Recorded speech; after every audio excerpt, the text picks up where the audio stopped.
Presta atenção. O que é mais fácil? Quando você está com fome, você olha na geladeira, tem lá requeijão, mussarela, mortadela. E aí você olha para a fruta, ela precisa ser cortada, você precisa descascar. O que se torna mais fácil para você ter uma alimentação saudável? É se aquela fruta tivesse cortadinha, já no jeito você chegava, catava e comia. Isso você favorece a você manter uma dieta. Você tem dificuldade de fazer exercício, então você tem que facilitar isso. Por exemplo, você precisa deixar o tênis no jeito, a roupa passada, as coisas no jeito. Você precisa acordar, olhar para aquilo, pôr no pé e sair e fazer. Isso você começa a criar um hábito para fazer aquilo. Criar um ambiente de prosperidade é a mesma coisa. Você precisa deixar as coisas que são difíceis a fácil acesso. Isso favorece você ter um ambiente de prosperidade. Segundo ponto, e muitíssimo importante, eu quero que você repita comigo: troque mentalidade escassa por mentalidade próspera. Isso aqui eu precisava de um dia só para falar sobre isso, mas eu acho que é importante eu falar com você e ser breve nisso, para a gente começar uma conversa hoje. Números 13, 30 ao 33. Números 13, 30 ao 33. Diz assim: 13. Tá 3.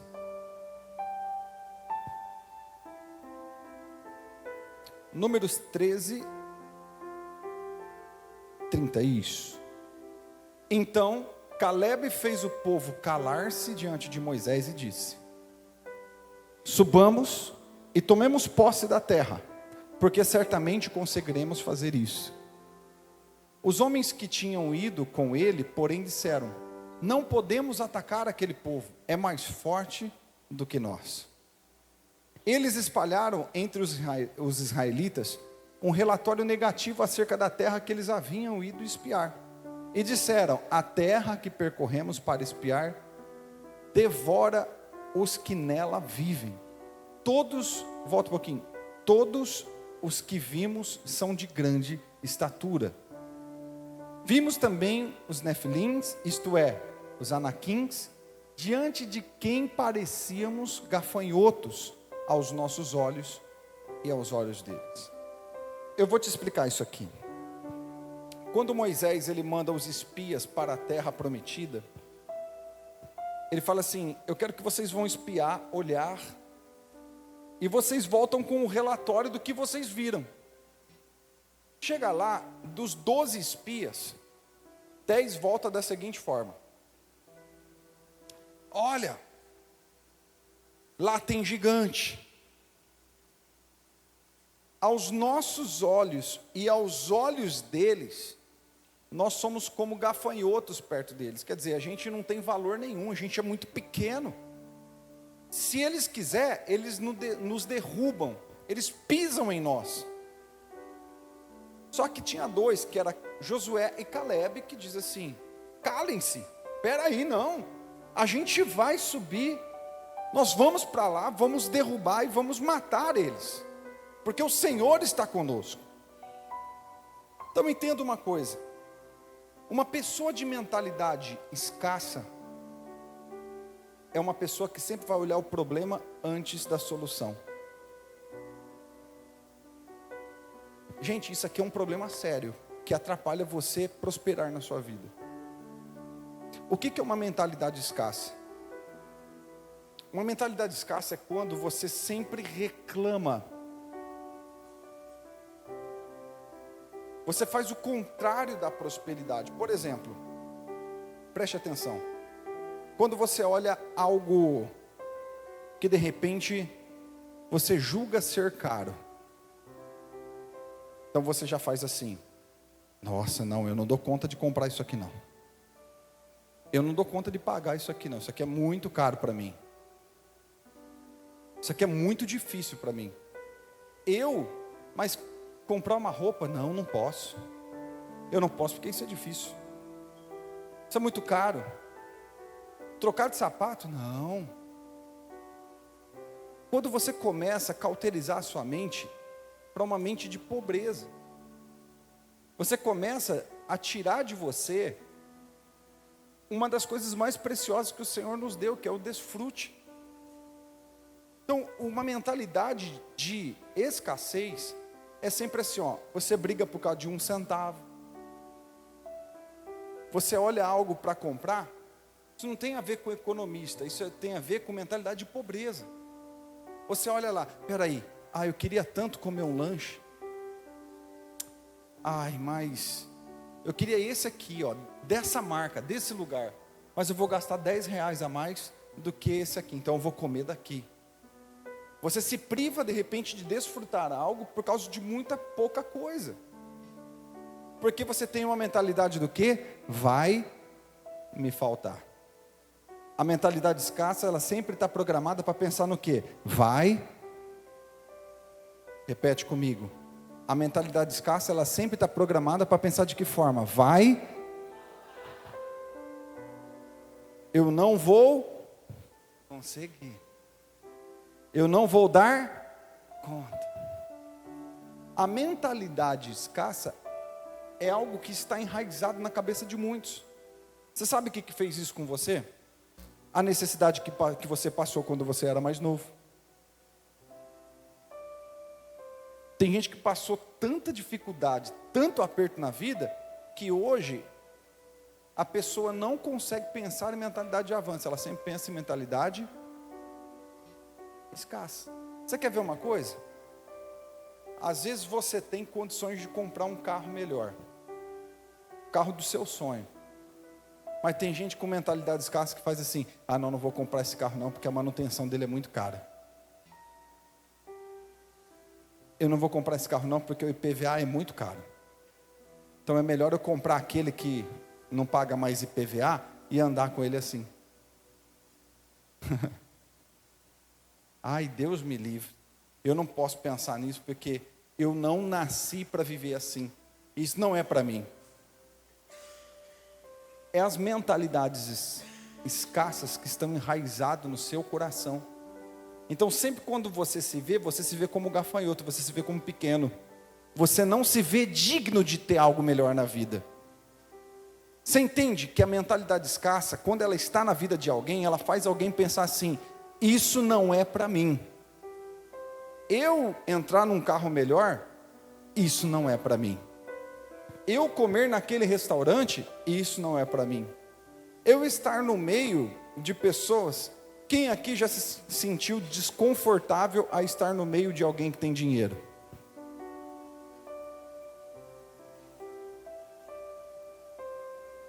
Você sabe por que isso? Mentalidade de escassez. Você se vê menor que o outro só porque de repente o outro tem mais dinheiro que você. Gente, presta atenção uma coisa, está cheio de gente assim, ó, com uma mentalidade pequena, com uma mentalidade de escassez, com uma mentalidade que não vai conseguir, uma mentalidade que é menor que o outro. Para entender uma coisa, eles estavam diante de gigantes, mas 10 falaram assim, eu não quero nem chegar lá perto, porque se nós for tentar, eles acabam com a gente. Eu nem vou tentar, porque se eu tentar, eu já sei que eu vou perder. A mentalidade escassa faz isso com muita gente. Faz você, entenda isso, nem tentar, porque você já entra perdendo as guerras que você vai enfrentar. Você sabe de uma coisa, gente? Tem gente que fica contando moeda. Ai meu Deus, não. É por isso que você nunca tem abundância. Porque você às vezes faz, sabe, eu não sei se você está conseguindo entender. Que quando você entende que o Senhor é teu supridor, o Senhor é aquele que te prove na tua vida, você para de pensar de maneira escassa. E você começa a pensar de maneira como Josué e Caleb. Espera aí. nós vamos avançar. Deus não prometeu para a gente isso, nós vamos desfrutar. Algo precisa mudar primeiro na tua mente para você ser próspero. Enquanto você viver, sabe assim, não, eu não vou fazer isso aqui não. Queria tanto isso, mas não vou. Porque eu tenho 20, você tem lá dinheiro, você pode até comprar, mas você não compra porque você acha que vai faltar. Você quer ver uma mentalidade próspera? Um exemplo de mentalidade escassa? Eu vou te dar aqui. Você nunca tira férias. Quando você tira férias, você sai assim, ó. Ai, pastel aqui na praia, 20 conto. Ah, não vou comer, é muito caro. E quando você compra com desgosto, com dor no coração. Mentalidade. Se você não entender que precisa mudar a mente, você nunca desfruta. Então, a segunda coisa que você precisa entender, diga bem forte, eu preciso de uma mentalidade próspera. Quem não tem mentalidade próspera não desfruta do que Deus tem para você. Quem tem mentalidade próspera entende o poder do desfrute, e eu vou desfrutar disso. Terceira coisa, diga bem forte isso. Resolva um problema que ninguém mais queira resolver. A terceira coisa, terceiro ponto para você duplicar a sua colheita: faça coisas que ninguém tem coragem de fazer. As pessoas, elas fogem de problemas. Você já viu isso? Tem bucha, tem problema? Tô fora, não, liga para outro, para mim não. Só que, entenda uma coisa, o teu salário vai ser baseado nos problemas que você está disposto a resolver. Quem resolve problemas mais difíceis, ganha mais. Se você, na sua profissão, faz coisa que todo mundo faz, ou que qualquer um faz, o teu salário é 1. Agora, se você faz coisas que ninguém faz, ou que poucos fazem, você vai ganhar outro. É simples. Uma profissão comum vai ganhar o quê? Um salário mínimo? Mas e o salário de um juiz? Todo mundo faz o que um juiz faz? É outra coisa. Você entende? O problema que você resolve é determinante aquilo que você vai viver, que você vai ganhar. Se você, em qualquer lugar que você estiver, dentro da empresa que você estiver, tem um problema lá, e você corre dele para resolver, você sabe o que vai acontecer? Você não será alguém diferente. Agora, se existe um problema, você se torna indispensável onde você está, o teu valor é outro. Nós precisamos entender isso. E eu até escrevi algo aqui, ó. Nós precisamos aprender a resolver os problemas que surgem com alegria. Você vai olhar para o problema hoje de forma diferente, amém? Me ajuda a pregar, fala para alguém perto de você assim, ó, você vai olhar para os problemas de forma diferente. Quem quer que dobre a sua colheita? Então, quando surgir um problema, olha para ele com alegria, fala, glória a Deus. Atrás desse problema está aqui uma grande chave para que eu possa dobrar a minha colheita. Se você é alguém que não gosta de problema, eu sinto lhe informar, a tua função sempre será simples. E nunca reclame do teu salário por isso. Aliás, os que fazem função simples, normalmente são os que só reclamam do trabalho. Os que são medianos, normalmente só vivem reclamando do trabalho. Nossa, meu patrão, nosso encarregado, olha o horário, olha só, estou cansado, não aguento mais fazer o que eu faço. Porque olha, estou tendo desgaste. Queridos, é por isso que você não avança. Olhe para problemas e se alegre com ele. Fala, eu vou resolver isso aqui. É bucha, eu vou matar no peito. Você vai ser alguém que vai amar problemas. Quanto mais problemas você resolve, mais importante você se torna. Tem até um texto que diz assim: o coração alegre formoseia o rosto, mas pela dor do coração o espírito se abate. Então seja alguém feliz, alegre, e quando chegar o problema, resolva. Passou 10 profissionais lá, todo mundo fugiu, e você chega lá e fala, eu vou resolver. Sabe o que é o valor que você pode cobrar? Acima de todos, porque ninguém resolveu, mas você resolveu. Você está entendendo? Então seja alguém que ame problema, se torne alguém indispensável, e você vai ver, o teu valor aumenta, o teu valor é diferente. Quarto ponto: seja agradável e flexível. Olha esse texto.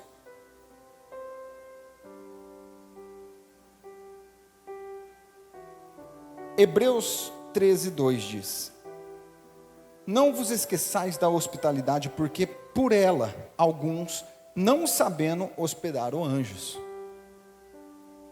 Quer dizer assim, seja hospitaleiro com todos, agradável a todos.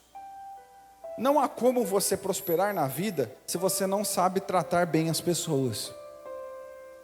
Porque tudo depende de relacionamento.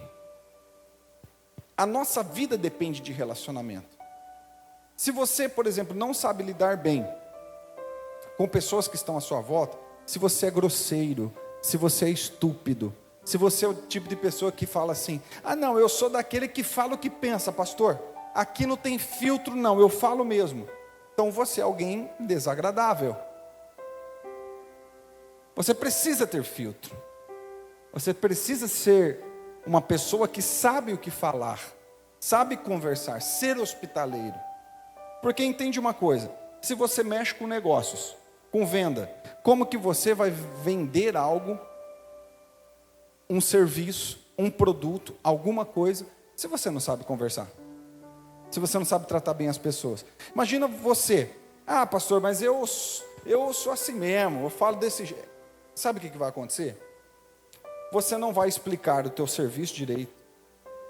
Você vai ser alguém desagradável, e as pessoas não compram às vezes um produto, elas compram você primeiro. Para você ser contratado, para você subir de posição, você é avaliado primeiro, antes daquilo que você faz. Antes de você chegar, você já é medido. Olha que coisa interessante. Gênesis 41:14 diz assim, então enviou Faraó e mandou chamar José. A gente falou sobre José aqui domingo. E fizeram sair logo da cova. E barbeou-se e mudou-se as vestes e veio a Faraó. Você sabe o que aconteceu? José estava na prisão. Aí Faraó manda chamar José. José ele faz o seguinte: ele toma um banho, ele faz a barba, ele se alinha para apresentar a Faraó. Uma coisa nós aprendemos: as pessoas compram você primeiro, antes de comprar o teu produto. Bate o olho em você e já tem uma dedução, é a primeira imagem. Eu sempre digo isso. Nós não temos às vezes 2 chances de gerar uma primeira impressão. Pastor, mas o que eu faço? A gente precisa aprender algo. Antes de ser algo, pastor, ainda eu não sou essa pessoa próspera como eu gostaria. Mas comece a se vestir no caminho disso. Comece a ser apresentável. Comece a andar direito. Comece a cuidar de você. Comece a cuidar da sua aparência. Comece a se preocupar com isso. Porque isso vai fazer o quê? Te tornar alguém agradável ao primeiro contato. Isso é uma chave importantíssima para a nossa vida, porque às vezes, no teu trabalho, alguém está procurando alguém para se tornar uma pessoa de confiança. José se tornou o segundo do Egito.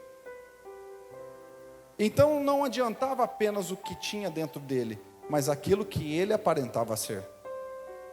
Porque a primeira coisa, nós precisamos entender, não adianta só aparentar e não ser. Eu preciso aparentar e ser. Porque a imagem comunica. A imagem fala. Então eu preciso entender, ser hospitaleiro, tratar bem pessoas e me apresentar bem. Isso faz de mim alguém que está no caminho de prosperar, de avançar. Posso ouvir um amém? Quinto passo, diga comigo assim: conversação. Converse sobre assuntos significativos. Olha isso, que interessante. Tiago capítulo 3, versículo 13. Quem dentre vós é sábio e inteligente, mostre pelo seu bom trato, e as suas obras em mansidão de sabedoria. Preste atenção nisso. A maneira como você conversa e aquilo que você conversa agrega valor para você ou não. Nós precisamos ser pessoas informadas, pessoas que sabem o que está acontecendo e ter assuntos agradáveis. Se você quer prosperar na sua vida, você precisa ter assuntos agradáveis. Você precisa aprender a conversar e ser agradável. O primeiro passo para ter uma conversa agradável, sabe o que é? Aprender a ouvir com o coração. Você quer ter uma conversa agradável? Ouça com o coração o que a outra pessoa diz. Saiba mais sobre o outro do que propriamente, às vezes, você só ficar falando de você. Tem gente que vai conversar e só fala dela. Porque eu.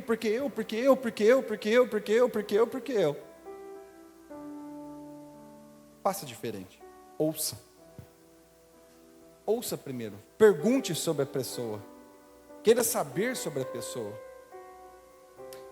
Isso, as pessoas, aprenda isso. As pessoas amam falar sobre elas. Você sabia disso? Numa conversa, se você quer ter alguém num ambiente agradável, converse sobre a pessoa. Pessoas amam falar das histórias delas, do que elas viveram, do que elas passaram.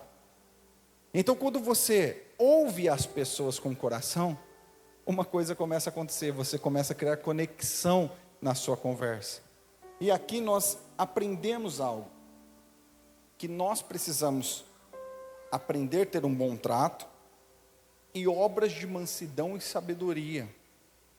Então, eu preciso ter assuntos que sejam agradáveis. Quando você fala sobre a pessoa, você entende qual é a linha de raciocínio dela, para você conversar com ela. Às vezes você vai falar apenas de você, ou de situações.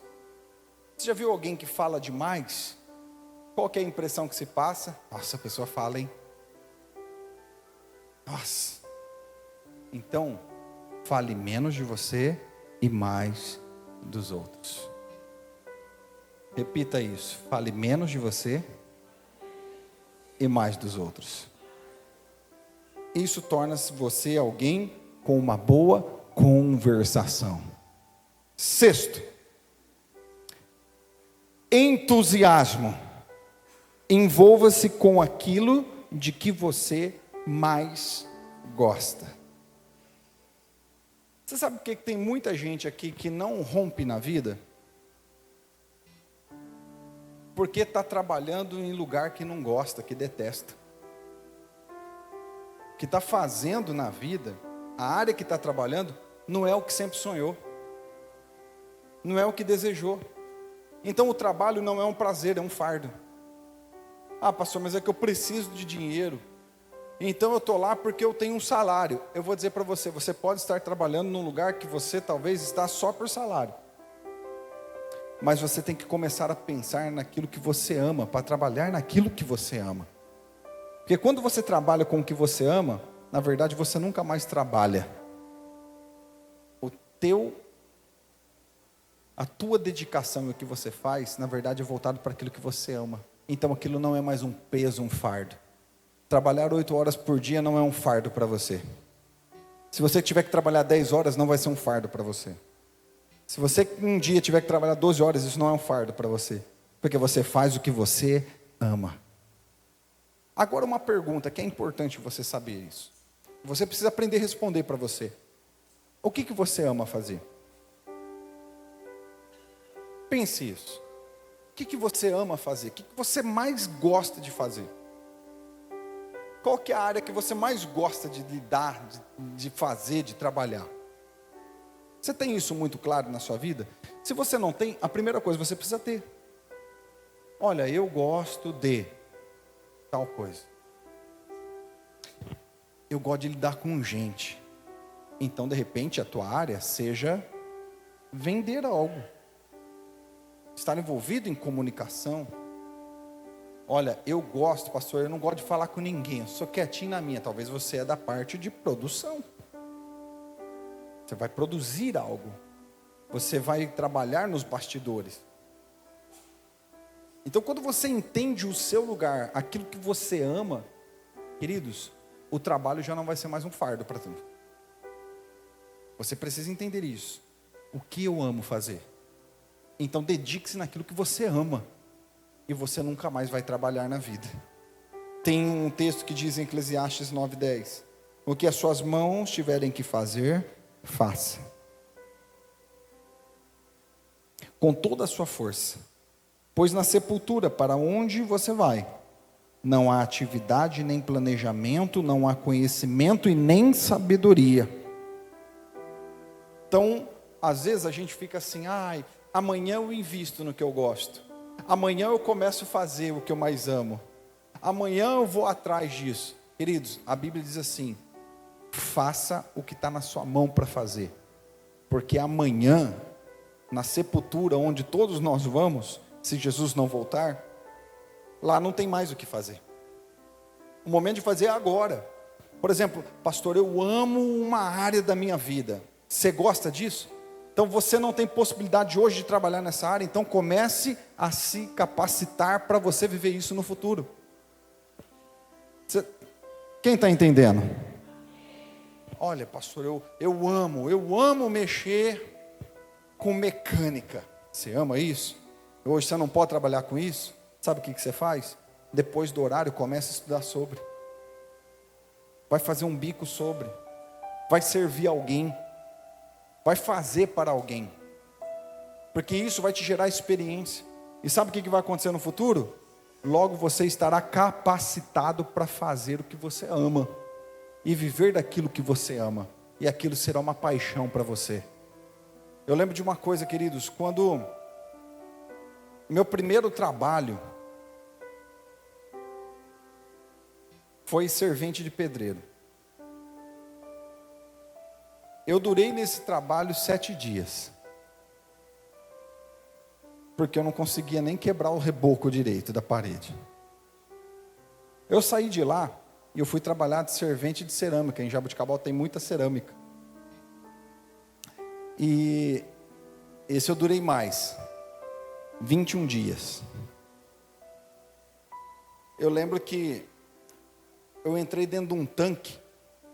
E você tem que jogar o barro cru lá dentro daquele tanque, para ele passar por um processo. E era umas pá grande assim, eu jogava lá. Aí aquilo doía as costas, doía a mão. Aí eu falei, Jesus. E eu olhava no relógio, a hora não passava. Não passava a hora. Aí eu fui sair tinha acabado o torneiro. É bonito de ver, né? Os caras lá que manjam, eles sentam num torno assim grande. Eles colocam o barro pequenininho assim, amassado, depois de passado pelo processo. Eles colocam assim no torno, e eles vão, e aí o bagulho vai rodando assim, ó. E eles com a mão vão rapidinho, daqui a pouco vira aquele filtro grande. Aí eles deixam um pouquinho assim do lado para secar. Aí você tem que pegar de secar e levar para o sol, para terminar de secar para valer. E depois de secar para valer, você leva para ir para o forno. Eu lembro que o torneiro acabou de fazer uns filtros bonitos. E era uma carriola, não como uma carriola comum, mas uma carriola com uma plataforma bem grande assim, ela era reta. E aí você vai colocando o filtro ali em cima. E eu com 2 pilhas de filtro. Eu fui, aquilo começou a bambear, eu derrubei tudo. Eu falei, Jesus. E eu ficava olhando no relógio, eu falava, ô Pai, até que hora que eu vou ficar aqui? Era um tormento aqui. Porque não era o que eu gostava de fazer. A primeira coisa, quando aconteceu, eu lembro que apareceu a oportunidade para mim trabalhar numa loja de instrumento musical. Trabalhar com música, que eu amo, e trabalhar vendendo. Me encontrei. Eu amava ir para a loja.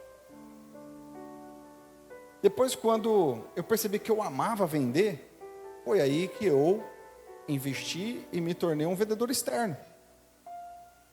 Então, era um prazer vender. Para mim não era problema. Tinha vendedor que eu encontrava, o cara reclamando, mas o cara é chato, porque não sei o quê. E eu achava mó barato.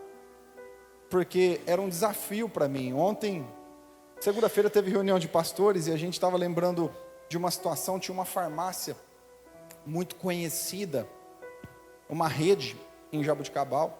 Eu colocava o pé dentro daquela farmácia, o dono da farmácia fazia assim para mim, lá da porta, tchau. Não preciso de nada não, tchau. Aí os primeiros dias eu voltava para trás. Aí eu voltava na outra semana. Ele, tchau, pode ir, não quero nada não. Aí ele nem me ouviu.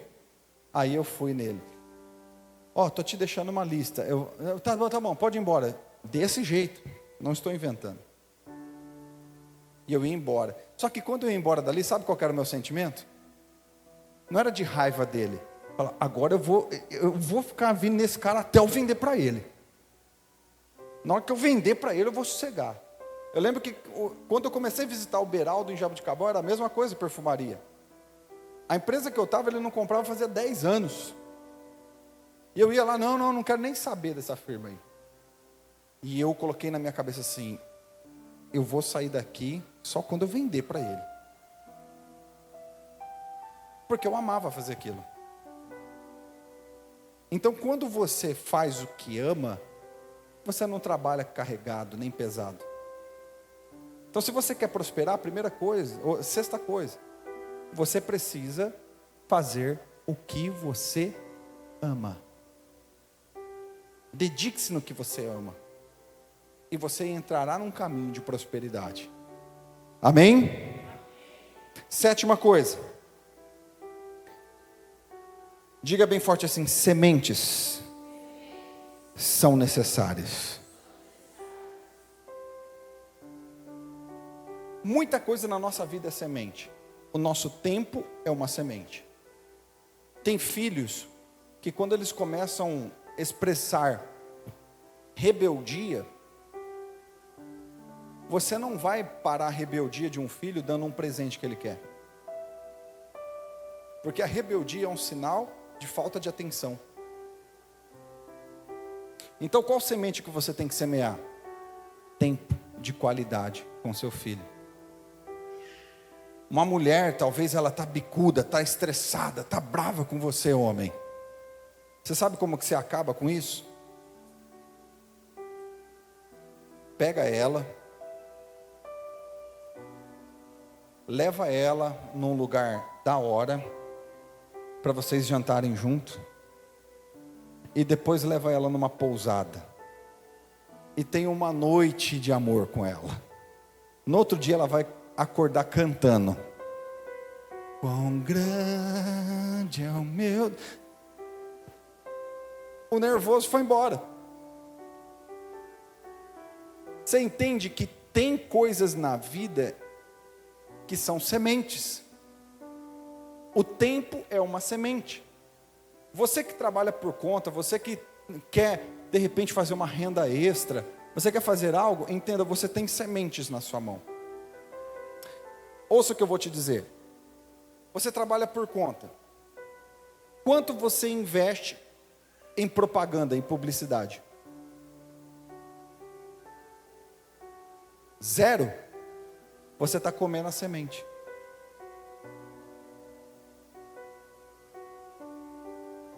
Isso é um fato, você está comendo a semente, porque quem vai te conhecer, onde o teu negócio vai chegar, além do que está chegando, se você não investe nisso? Você comeu uma semente. Uma dessas empresas que eu trabalhava, eu quero que você entenda isso, porque isso pode mudar a sua vida.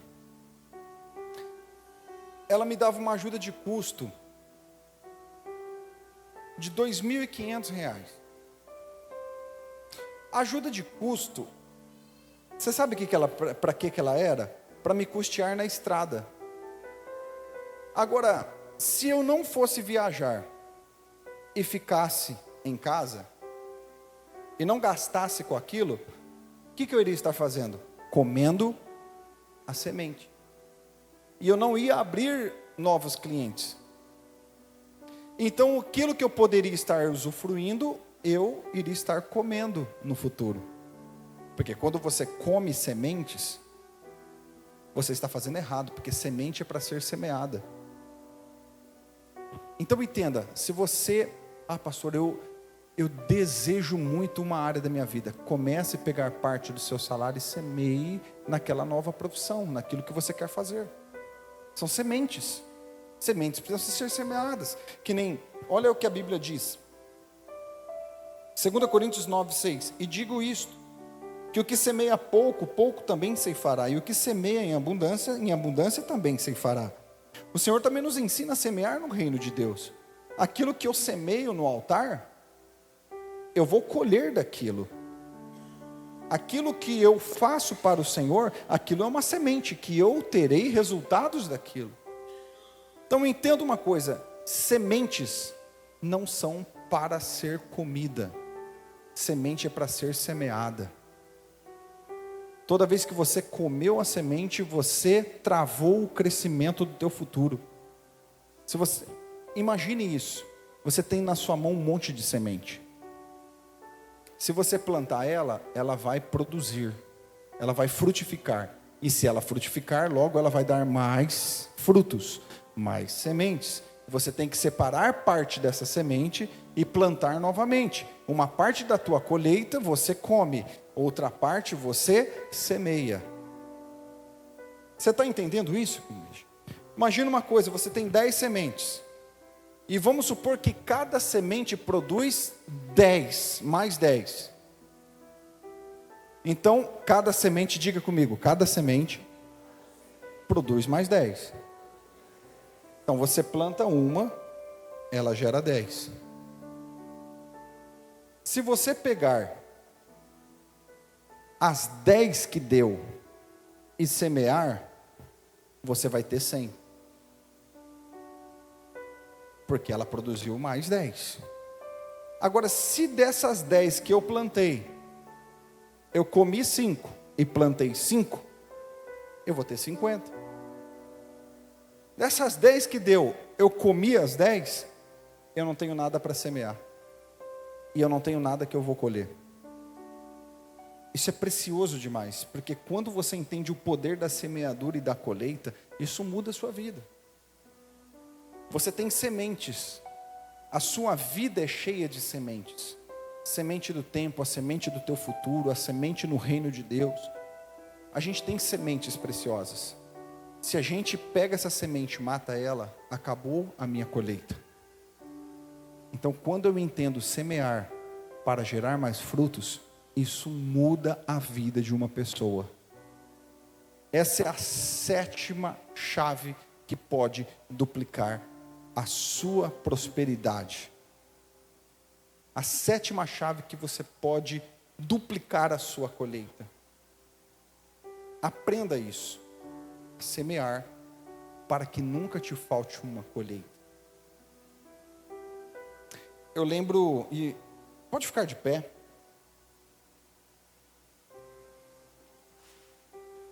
Eu vou dar um exemplo muito prático, para você entender algo.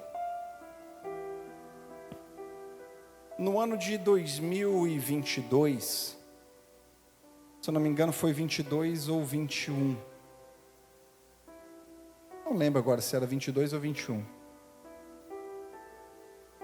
Nós gravamos um curso da pastora. E um curso sobre mulheres. E foi colocado na plataforma Hotmart para vender. Só que para esse curso ele alcançar outras pessoas, sabe o que era necessário? Você colocar dinheiro no tráfego pago. Então, por exemplo, se eu quero que entregue isso para 50 mil pessoas esse anúncio, então eu preciso colocar R$1.000. Desses R$1.000, uma porcentagem se converte em venda, que ele retorna de novo para ser investido e assim entregar para mais gente. E a gente manteve esse processo durante um tempo. A gente pegou uma grana e ali todo mês colocava no tráfego pago para aquilo entregar para mais gente. Então eu entendia que uma parte daquilo que entrava era a minha semente, para que o negócio alcançasse mais pessoas. Nós entramos na reforma e decidimos fazer assim, não, vamos canalizar toda a nossa força aqui. E nós deixamos de colocar o dinheiro no tráfego pago. Sabe quantos cursos vendeu depois daquilo? Quem arrisca um palpite? Nenhum. Porque comemos a semente. Colocamos a semente em outro lugar. Então, sementes, elas são para ser semeadas. Então, quando Deus te pedir para semear algo no altar, ou o teu dízimo, a tua oferta, semeie. Se você está percebendo que alguma área da sua vida está precisando de tempo, mais tempo a ser dedicado, então dedique a sua semente. Por exemplo, você quer crescer em outra profissão que não é essa que você está trabalhando. Pegue a semente do seu tempo, aplique nisso, desenvolva uma outra área. E logo você vai começar a colher o fruto daquilo que você semeou. Sementes são poderosas para mudar vidas, para fazer pessoas prosperarem. Quando você entende o processo de semeadura, você caminha na direção de prosperidade. Que esses 7 passos fique gravado no seu coração. Pastor, eu quero nesse ano ainda, sabe, que a minha vida tome um caminho. Eu estou cansado de viver o que eu estou vivendo. Aquilo que eu estou vivendo não é o suficiente para que eu consiga manter a minha casa, manter a minha família. Sabe, trocar o carro que eu quero, a viagem que eu quero. Sabe, os negócios que eu desejo. Se você tem vivido nessa fase, queridos, que essas 7 chaves você possa trazer para o seu coração. Ouça novamente, absorva, escreva. Deixe isso entrar dentro de você. Porque é necessário que você compreenda de fato cada ponto para que você comece a virar a chave da sua vida. Porque a vontade de Deus é que nós venhamos viver bem nessa terra. Amém?